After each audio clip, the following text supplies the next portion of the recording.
할렐루야. 반갑습니다. 평안하셨습니까? 여러분들 뵙고 싶었고 엘림교회 늘 그리웠습니다. 어떻게 지내시는지 궁금하기도 하고, 또 하나님께서 이렇게 기회 주셔서 함께 얼굴 뵙고 또 말씀을 나눌 기회를 주셔서 참으로 감사를 드립니다. 뿐만 아니고 우리 목사님을 비롯해서 온 성도님들도 함께 또 선교 현장을 위해서 기도해 주시고 지원해 주시고 하셔서 선교지에서는 또 마음껏 마음 놓고 선교를 할 수가 있었습니다. 정말 기쁨의 열매도 있고 감사의 열매도 있고 생명의 열매도 있고 하나님께서 많은 은혜를 선교 현장에 부어주셨습니다. 이 모든 것이 우리 모두에게 주신 하나님의 은혜인 줄로 믿습니다. 모르시는 분들을 위해서 저는 브라질에서도 저 북쪽에 보면은 아마존 주가 있습니다. 아마존 주가 있는데 거기에 아마존 주의 수도가 마나우스라는 도시예요. 굉장히 큰 도시예요. 270만 정도 되는 도시니까. 그렇지만 그렇게 큰 도시도 이 아마존 주가 대한민국의 한 30배 정도 되는데요. 그 가운데 있는 강가에 있는 도시예요. 그러다 보니까 정글을 지나야 이 도시가 나오기 때문에 비행기로 들어가든지 아니면 대서양을 통해서 아마존 강으로 해서 배로 들어가든지 둘 중에 하나밖에 없어요. 그래서 약 섬과 같은 그런 도시인데 그곳에서 하나님께서 이제 신학교 사역을 하게 하시고 이 신학교를 통해서 또 사역자들을 배출해서 마나우스 안에 있는 교회들을 또 개척하게 하시고 인디오 마을에 있는 청년들이 와서 함께 또 배우고 다시 파송해서 인디오 마을에도 교회를 세우게 하는 그런 일들을 이렇게 해주셨습니다. 그래서 이러저러한 사역들을 많이 하나님께서 감당할 수 있도록 은혜를 주셨습니다. 이것도 계획하고 저것도 계획해서 했다라기보다는 어쩌면 하나님께서 보여주시는 대로 길 열어주시는 대로 쫓아가다 보니까 뒤를 돌아보니까 사역이 많이 이루어져 있는 것을 발견하게 되었습니다. 저는 이 모든 것들이 하나님의 은혜요, 또 우리 성도님들이 함께 마음을 모아 기도해 준 은혜라고 생각합니다. 감사를 드립니다.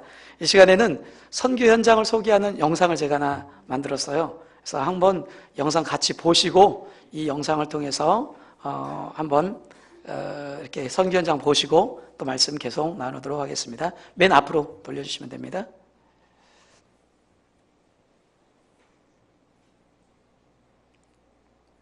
예, 맨 앞쪽에다가 넣고.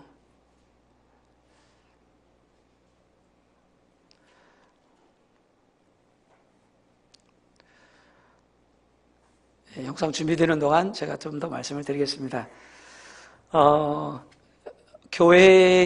교회들을 이제 섬기는데 현지인 교회 현재까지 지금 4개의 교회를 섬기게 됐어요. 그래서 마나우스 시내에 2곳 교회가 있고 그 다음에 강변마을에 또 2곳 교회가 있습니다. 그래서 이제 사역자들이 있고 그 다음에 이제 사역자들과 함께 동역자들과 함께 이 4곳 교회를 섬기고 있고요.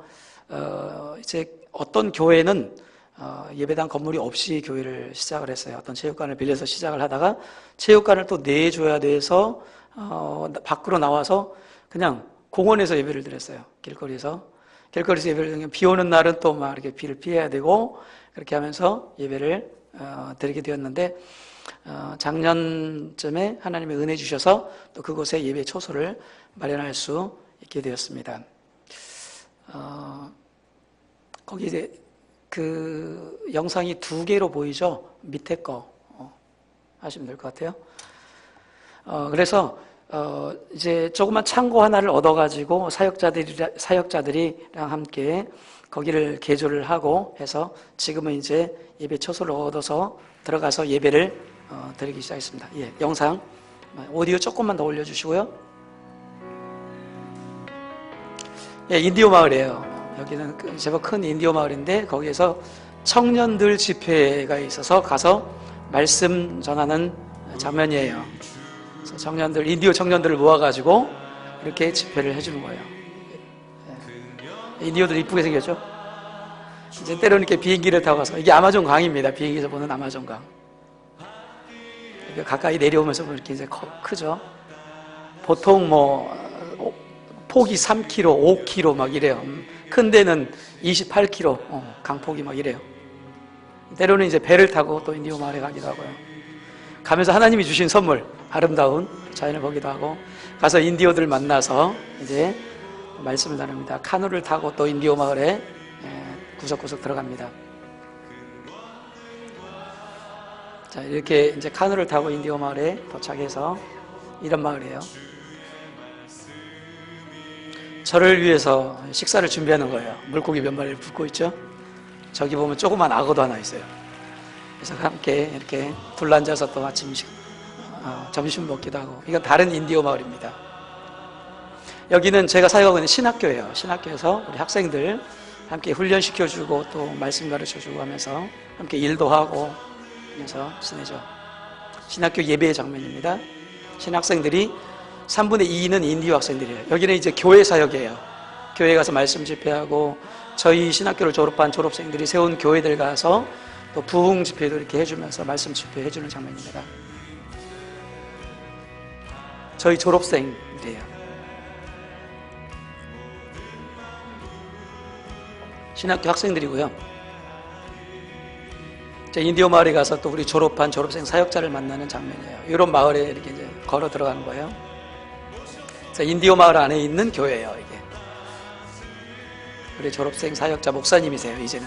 목사님이 돼서 현지에 들어가서 이제 교회를 세우고, 저희 초청해서 함께 이렇게 결혼식도, 막 공동 결혼식도 같이 해주고, 또 말씀 집회도 이렇게 청년들 모아놓고, 3박 4일씩 이렇게 말씀 집회도 해줍니다. 그러면 이제 여기서 도전받는 청년들을 또 마나우스로 데려다가 신학교에서 훈련시켜서 또 재파송하는 일들을 합니다.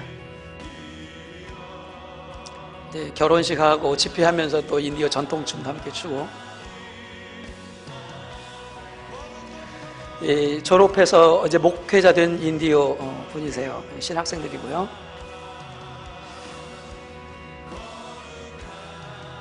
새로 개척한 건물이 없이 시작했던 교회고, 여기는 이제 졸업생 사역자가 하는 교회고요. 여기는 이제 신학교입니다.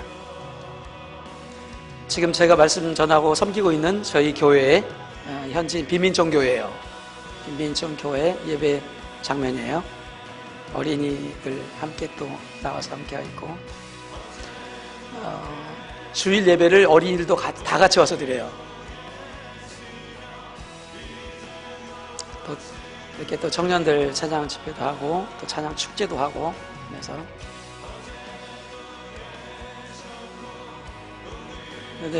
페루 지역으로 인디오 마을 들어가는 거예요. 저런 카누를 타고 큰 도시에서 한 5시간 정도 카누를 타고 들어가면은 저런 인디오 마을, 여기는 이제 페루 정글 마을이에요. 페루 안에 있는 저 정글 마을에 이제 걸어 들어가면 이런 인디오 교회가 있어요. 저희 졸업한 사역자가 배로 7일 정도 가는 거리에 떨어져 있는 곳이에요. 인디오 마을 풍경이에요. 저런 숲속으로 카누를 타고 들어가면 이런 사람들이 살고 또 마을에 교회가 있습니다. 여기는 소도시예요. 소도시. 다른 인디오 마을 이제 어리 성경학교 해주는 장면이에요. 이쪽에도 저렇게 교회를 세웠어요. 교회를 하나 새로 개척해서 강변마을에 교회를 세우고 사역을 합니다. 사역자들 함께 있고요. 이제 인디오 마을의 어린이들 성경학교도 같이 사역자들이랑 함께해서, 이건 청년들 집회고요.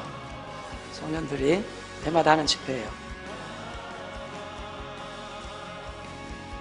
말씀 집회고요. 신학교에서 이제 행사 마치고 함께 찍은 사진입니다. 신학교 졸업식입니다. 이제 4년을 지나면 졸업을 하는데 졸업식을 저희들이 그냥 아주 이렇게 성대하게 해줘요. 그래서 가서 돌아가서 열심히 사역할 수 있도록 졸업식 선서도 하고 이렇게 하면서 인디오 마을로 다시 파송합니다. 함께 성찬도 나누고, 이게 마나우스 풍경입니다. 결혼식이에요. 결혼들 잘 안 하고 그냥 막 살기 때문에 결혼을 해야 된다고 막 가르치고, 이제 결혼식도 교회에서 해주고 합니다.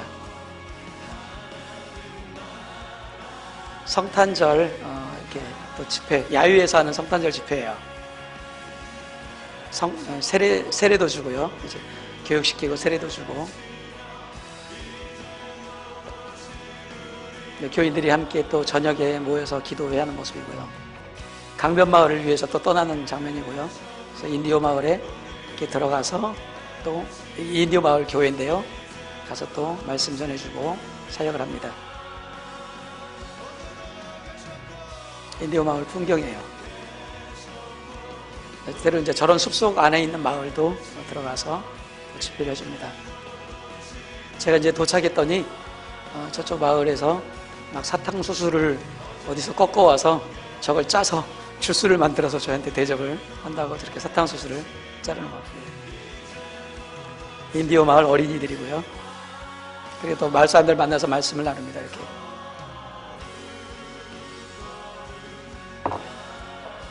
때로는 비행기를 타고 소도시까지 들어가서 제가 섬기고 있는 지금 빈민총 교회입니다. 교회 생일이 돼서 함께 잔치하고 있어요. 이곳은 다른 강변마을에 있는 인디오 마을의 어린이들 성경학교를 또 사역팀과 함께 들어가서 해줍니다. 제가 다시 브라질 돌아가면 1월 말에도 한 3박 4일 정도 다시 강변마을에 들어가서 4개 마을 성경학교를 해줄 지금 계획을 갖고 있어요. 시장입니다. 강물고기에게 신학교 공부하는 장면이고요. 이게 새로 개척된 교회예요. 창고를 얻어가지고 이렇게 새로 개척해서 시작한 교회입니다. 사역자들과 함께 있고요. 어린이들 같이.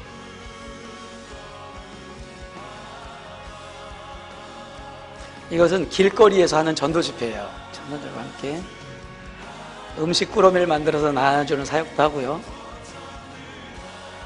여기는 삼국경에 있는 이제 마을에 들어가 가지고 하는 청년들 집회예요. 인디오 청년 집회예요. 그래서 한 500~600명 모인 집회에 말씀 강사로 또 초대받아서 가서 말씀 전했습니다. 여기는 볼리비아, 페루, 뭐 브라질 좀 여러 부족이 모여서 하는 집회예요.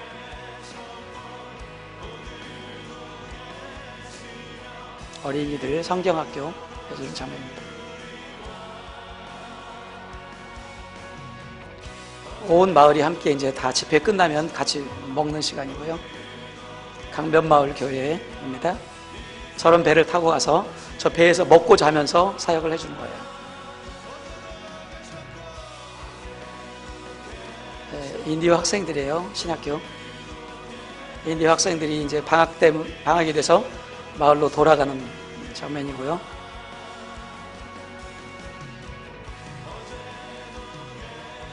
청년 집회입니다. 저희 사역자들이에요. 함께 동역한 사역자들. 저희 교회 청년들이고요. 교회 어린이 주일학교. 이건 리더그룹 교육하는 시간이에요. 마지막에 있었던 졸업식이에요.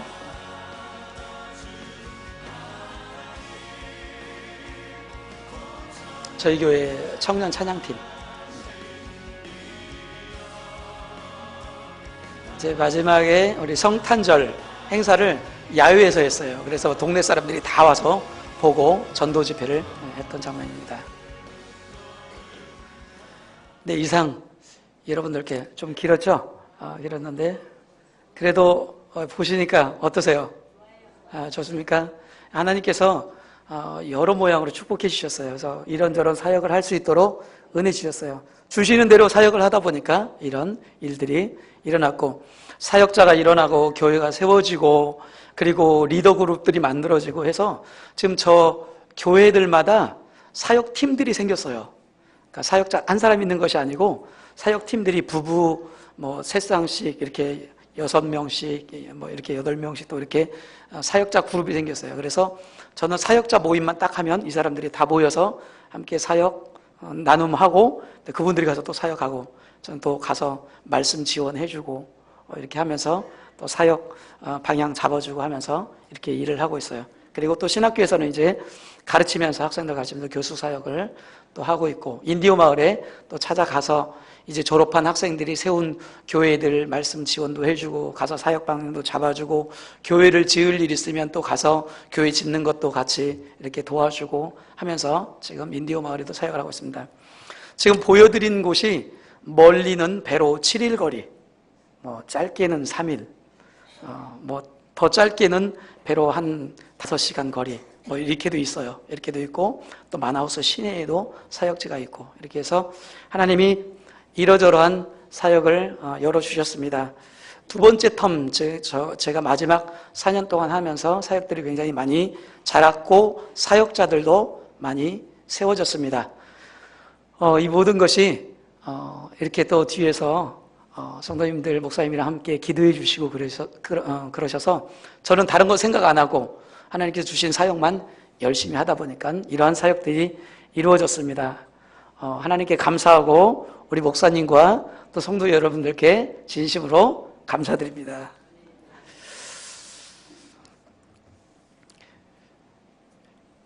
선교 현장에는 항상 만남이 있습니다. 사람들과의 만남이 있고 사람들과의 만남 속에 하나님이 함께 계심을 발견합니다. 여러분들 만남 속에 하나님이 계십니다. 믿으십니까? 그래서 성도님들끼리 더 자주 만나시고 그래서 만나는 가운데 하나님을 구하시기 바랍니다. 그러면 두세 사람이 내 이름으로 모인 곳에 내가 함께 있겠다고 말씀하셨습니다. 바로 그곳이 교회입니다. 이렇게 해서 인디오 마을에도 교회가 세워지고 또 빈민촌에도 교회가 세워지고 또 사역자들이 세워지고 하나님의 나라가 임하는 것을 제가 볼 수가 있었습니다. 요한계시록 7장에 보면 어떤 장면이 나오면 흰 옷 입은 사람들이 하나님 앞에 나오는데 거기에 이렇게 써 있습니다. 모든 나라와 족속과 민족과 방언들이 주님 앞에 나와서 큰 소리로 외쳐 가로되 구원하심이 우리 하나님과 어린 양께 있도다. 할렐루야. 이제 어느 날 주님이 오시면 한국에 있는 사람들이 브라질에 있는 사람들 중에서도 또 부족이 다 달라요. 우리 신학교에 와 있는 학생들도 부족이 다 달라요. 언어도 다 달라요. 나라와 민족과 족속과 방언들이 다 모여서 하나님을 노래할 텐데 그때는 구원하심이 우리 하나님과 어린 양께 있도다라고 찬양하고 영광 돌릴 줄 믿습니다. 우리 그날을 기대하면서 또 이곳에서는 엘림교에서는 하나님 앞에 열심히 예배하고 구원하신 구원의 노래를 부르실 수 있기를 바랍니다. 브라질에서는 아마존에서는 또 각 부족에서는 그 구원하심이 하나님과 어린 양께 있도다라고 하는 그런 일들이, 그러한 노래들이, 그러한 찬양들이 높이 하나님께 올려지도록 저는 또 열심히 선교하도록 하겠습니다. 할렐루야. 이 선교는 복음을 통해서 이루어집니다. 복음은 두 가지가 있어요. 첫 번째는 뭐냐면 복음의 내용이 있습니다. 이 복음의 내용은 무엇이냐면 우리가 많이 들어왔던 게 복음의 내용이에요.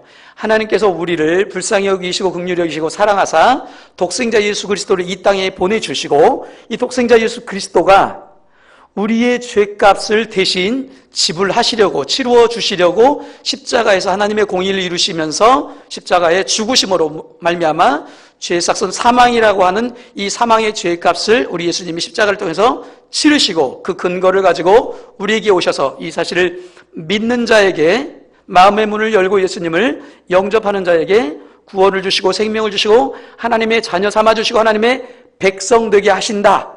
이게 구원의 내용입니다.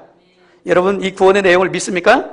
그렇게 예수님 믿으셨죠? 그래서 하나님의 자녀 되셨고 하나님의 백성이 되셨습니다. 이게 구원의 내용이에요. 그런데 이 구원의 내용으로 하나님의 백성이 되었는데 그러면은 하나님의 백성 된 우리가 어떻게 이 땅 가운데서 하나님의 백성으로 살아갈 것인가는 다음에 나오는 구원의 정신이 있어요. 복음의 정신이 있어요. 이 복음의 정신으로 살아야 이 땅 가운데서 하나님의 나라가 누려지고 예수 그리스도께서 우리에게 원하시는 그 하나님의 뜻의 삶을 살아갈 수가 있습니다. 이 구원의 정신을 오늘 죄송합니다. 복음의 정신을 여러분들에게 오늘 말씀드리려고 합니다. 왜냐하면 복음의 내용은 우리가 굉장히 많이 들어왔고 그렇게 해서 우리가 예수를 믿었기 때문입니다. 이 세상에는 이 세상의 생각 중에는 세상 나라의 생각이 있고 하나님 나라의 생각이 있습니다. 이 세상 나라의 생각은 우리가 아주 일반적으로 우리가 늘 경험하고 있어서 우리는 이 세상 나라의 생각이 마치 옳은 것 같고 이 세상 나라의 생각대로 하지 않으면 안 될 것 같은 그런 마음 가운데 살아가요. 그것이 무엇이냐면 세상 나라의 생각은 더 많이 가져라, 더 높아져라, 더 유명해져라. 이게 세상 나라의 생각입니다. 그래서 더 많이 가지기 위해서 우리의 인생을 다 쏟아붓고 더 높아지기 위해서 경쟁하고 더 유명해지기 위해서 자신의 모든 것을 쏟아붓습니다. 세상의 모든 사람들이 이것을 향하여 달려가고 있습니다. 더 많이 가지기 위해서, 더 높아지기 위해서, 더 유명해지기 위해서. 이 세상 나라의 생각에 기저에 있는 세 가지의 생각이 있는데, 하나는 뭐냐면 많은 것이 적은 것보다 더 가치 있다고 생각하는 생각이에요. 기왕이면 많아야지, 모자라는 것보다, 적은 것보다.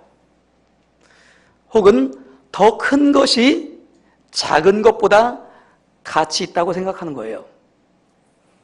그리고 유명한 것이 무명한 것보다 가치 있다고 생각하는 거예요. 그런데 이것은 세상 나라의 생각이고 진리가 아니고 그리고 거짓입니다. 여러분, 세상에 있는 모든 사람들이 여기에 속아서 그렇게 살아가요. 더 유명해지기 위해서, 더 크고 높고 많아지기 위해서 살아갑니다. 과연 그럴까요? 여러분, 많은 사람이 한 사람보다 더 소중한가요? 높은 사람은 지위가 낮은 사람보다 더 존귀한 인격을 갖고 있나요? 유명한 사람은 무명한 사람보다 훨씬 더 중요한 사람인가요?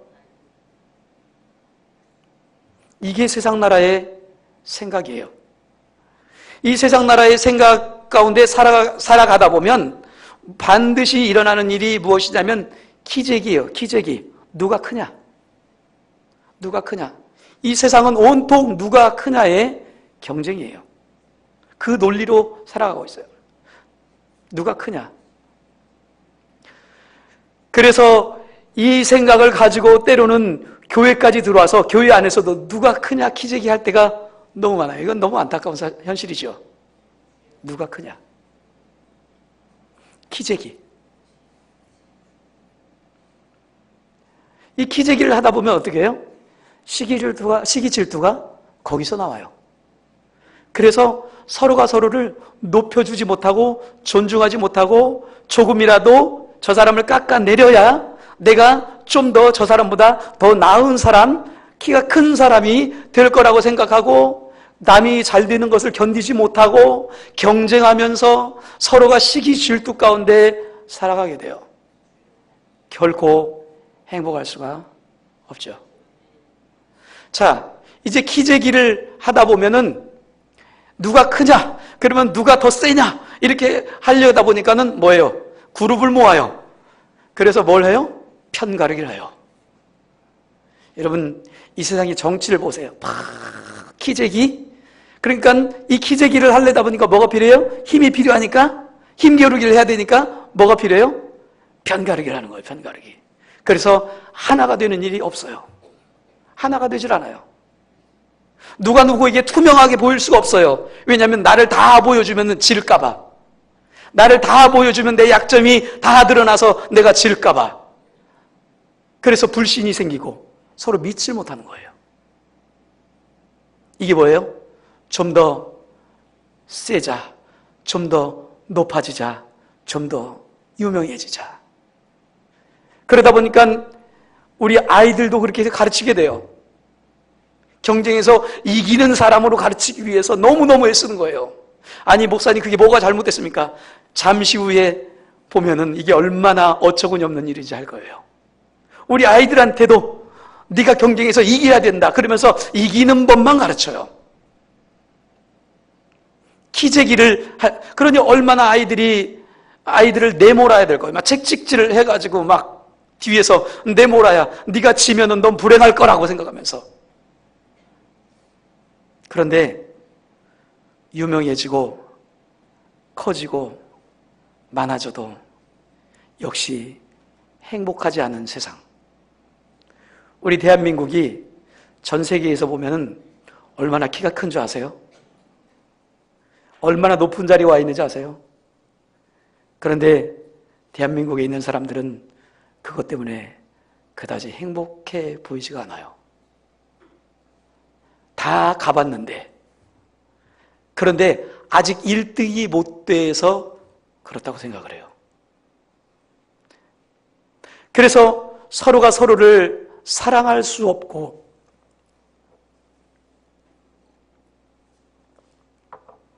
서로가 서로를 믿을 수 없는 이런 상황에 빠져버렸어요.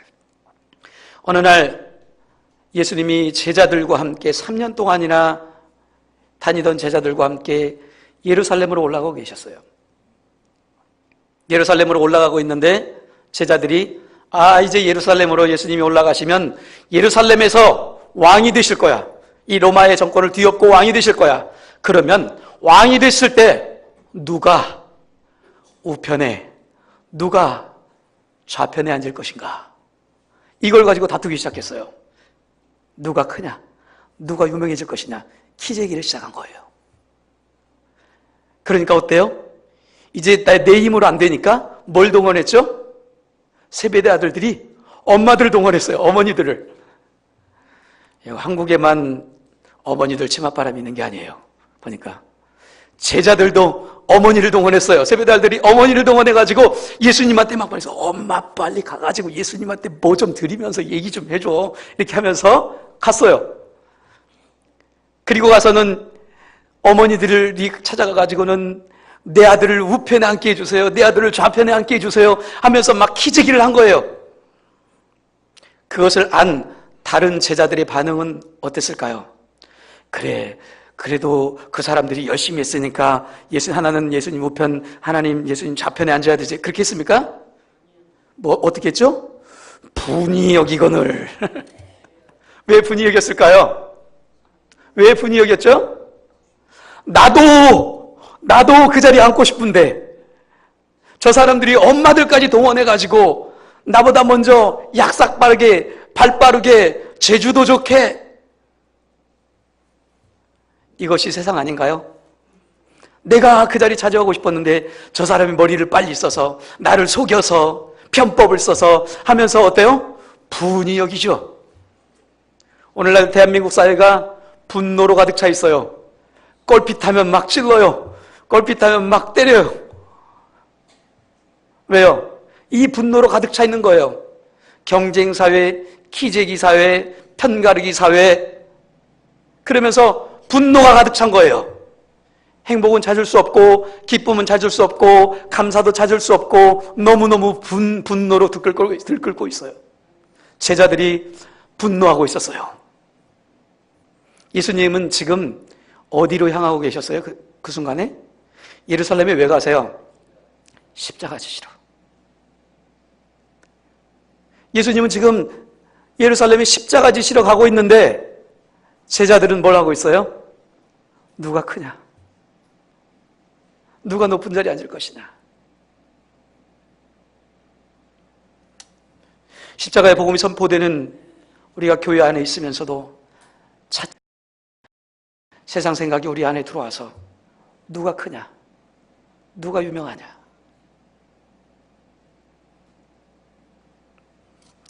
그런 제자들에게 예수님이 제자들을 보았어요. 그리고 이렇게 이야기를 하십니다. 세상 주관자들이 임의로 권세를 부리고 주관하는데 너희 중에는 그러지 말아야 할지니 이렇게 얘기를 합니다. 너희 중에는 그러지 말아야 할지니. 사랑하는 성도님들, 우리 교회 가운데는 기재기하고 경쟁하고 남들 위에 서려고 하는 이런 마음, 이런 세상의 마음, 우리 가운데는 그러지 말아야 할지니. 아멘 되십니까? 그리고 예수님이 세수다에 물을 떠오셨어요. 허리에 수건을 동이시고 제자들을 한 사람 한 사람씩 의자에 앉게 하시고 예수님은 그 앞에 세수대야를 놓고 쪼그리고 앉으셨든지 혹은 무릎을 꿇고 앉으셨어요. 그리고 제자들의 발을 씻기십니다.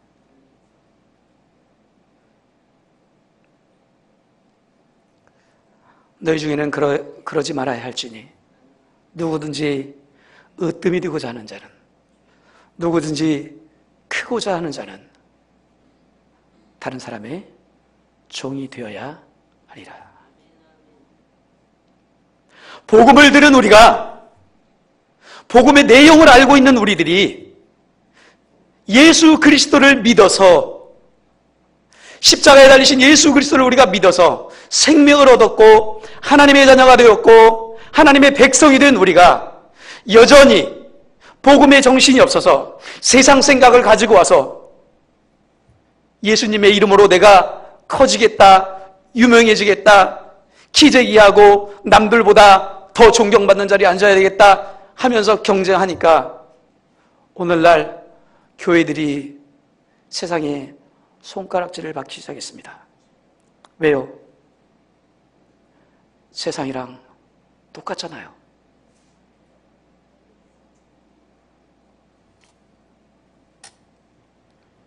우리 주님은 그런 질병에 걸린, 세상의 생각에 질병에 걸린, 그래서 기재기하고 편가르고 힘겨루기 하는 이 질병에 걸린 우리들에게 예수님은 하나님 나라의 처방약을 가지고 오셨습니다.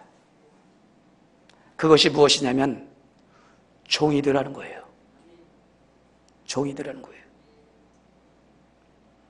경쟁하고 기재기하고 그렇게 하면 서로가 불행하고 아무도 마음에 기쁨이 없고 감사가 없고 서로가 하나됨이 없고 그래서 불행해지는 이 세상, 그 세상 가운데 우리 주님은 종의 도를 가지고 오셨어요. 예수님이 나에게 어떻게 찾아오셨는지 우리 한번 살펴보겠습니다. 예수님은 누구시죠? 하나님이십니다. 하나님의 본체이십니다. 영광스러운 하나님이시고 하나님은 어디에도 구속받지 않는 자유로운 영을 가지신 분입니다. 그런데 그 하나님이 나를 섬기시기 위해서 시간 안으로, 공간 안으로 자신을 제한해서 들어오셨습니다. 믿으십니까? 하나님과 동등됨을 취할 것으로 여기지 아니하시고 자기를 비워서 종의 형체를 가져 사람의 모양으로 이 땅에 오셨다는 사실이에요. 사람의 모양으로 이 땅에 오실 때 어떤 모습으로 오셨습니까? 왕궁에 백마를 타고 오셨습니까? 유대 땅 베들레헴 작고 작은 마을에 마구간의 말 구유에 겸손하게 오셨습니다. 내려오신 거예요. 자기 보좌에서, 높고 높은 자기 보좌에서 걸어서 내려오신 거예요. 인간의 몸을 입으셨습니다. 인간이 누구입니까? 죄인이에요. 죄인들과 함께 머무시려고 오셨어요. 이렇게 얘기하니까 실감이 안 나시죠? 한번 여러분들 죄인들과 함께 머물러 보십시오. 그렇게 하면서 여러분 어디가 있는 교도소에 가서 한 1년쯤 죄인들과 함께 머물다 오시라고 하면 어떤 기분이시겠어요? 예수님은 이런 죄인의 몸을 입고 죄인의 자리로 찾아오셨습니다. 그분이 죄가 없는 분이에요. 그런데 죄인인 인간의 모습을 가지고 이 땅에 찾아오셨다는 거예요. 그리고 죄인들과 함께 먹고 마시고 지내십니다. 내려오신 거죠. 섬기시러. 예수님은 어떤 지적을 받았어요? 바리새인과 유대인들이 저 죄인의 집에 들어간다. 왜 니네 선생님은 죄인과 함께 지내느냐? 죄인 인간에게 손가락질 받는 자리까지 예수님이 내려오셨어요. 당시에 유대인들이 들어가기도 싫어했던 사마리아 땅에 들어가셨고, 당시 유대인들이 그렇게 무시했던 사마리아 여자를 찾아가셨고, 그 여인에게 친구가 되어주셔서 복음을 전하시고, 그 여인이 하나님의 나라가 백성이 되도록 찾아가서 섬겨주셨습니다. 여리고성에 찾아가서 죄인이라 불리는 삭개오 집에 찾아가셔서 그 집을 섬겨주셔서 하나님의 나라로 만들어주셨습니다. 그뿐만 아닙니다. 38년 동안 병들어 누워있는 사람을 찾아가셔서 섬겨주셨습니다. 눈이 멀어서 길거리에서 거린 행세를 수십 년 동안 하고 있던 사람을 찾아가셔서 어루만져 주시고 눈을 띄워주시면서 섬겨주셨습니다. 그리고 심지어는 제자들의 발을 씻기시면서 섬겨주셨습니다. 뿐만 아닙니다. 예수님은 붙잡히셔서 인간들의 재판정 앞에 서셨어요. 그분이 하나님이신데, 의의 왕이신데, 그분이 의로우신 분이신데, 우리를 대신해서, 나를 대신해서 재판정 앞에 서서 빌라도에게 재판을 받으셨어요. 죄인의 자리에서. 뿐만 아닙니다. 십자가가 어떤 곳입니까? 골고다가 어떤 곳입니까? 저주받은 자가 내려가는 곳입니다. 그것이 어떤 곳입니까? 내가 가야 할 저주받은 자리였습니다. 예수님은 그곳에도 서슴지 않고 내려가셔서 나를 섬기시기 위해서 십자가를 지셨습니다. 십자가를 지신 이후에 어디까지 내려가십니까? 내가 억만 지옥으로 인하여, 사망으로 인하여 내려가야 할 무덤까지 예수님은 내려가셨습니다.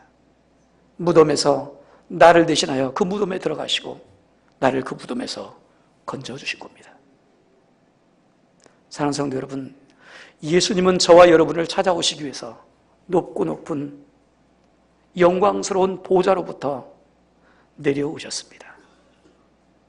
그리고 나를 위하여 죄인의 자리에 서슴없이 찾아오셨습니다.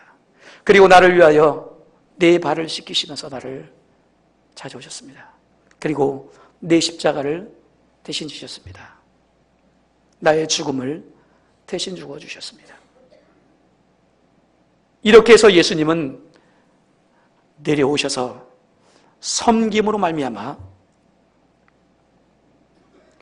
우리를 얻으셨습니다. 나를 얻으셨습니다. 여러분, 예수님이 여러분 한 사람 한 사람을 내려오셔서 섬김으로 말미암아 여러분이 주님의 것이 되었습니다. 믿으십니까?